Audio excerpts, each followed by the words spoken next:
আজকে হঠাৎ বন্ধুর বাড়িতে গিয়ে খাওয়া দাওয়া কেন করলাম? কেন? চলো শুরু থেকেই বলি। সর্বপ্রথম সকাল সকাল একটা সুন্দর ওয়েদারের সাথে বেকার বন্ধুদের নিয়ে চলে গেছিলাম একটা ভালো জায়গায়। সুন্দর ওয়েদার মানেই এদের ফটো তুলতে হবেই, এই নাকি আবার ইনস্টাগ্রামে স্টোরি দিয়ে বলবে। আর দেখো একটা ম্যাজিক খেলা দেখায় তোমাদের। সাগরকে এরকম করে ধাক্কা দিলাম আর পড়ে যায় গিয়ে, দেখো সাগর লাল পরি গানে স্ট্যাটাস দিচ্ছে, আর এর তো পরির ডানাগুলোই লাগবে, যেখানে সেখানে পড়ে যায়। বেচারাটা কত জোরেই না পড়েছে, কত ব্যথায় না পেলো এই ঘাসগুলো।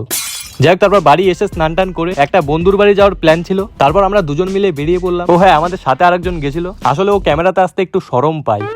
এরপর ভেতরে ঢুকে বন্ধুর বার্থডে ছিল, বন্ধুকে উইশ না করে খেতে বসে পড়ি।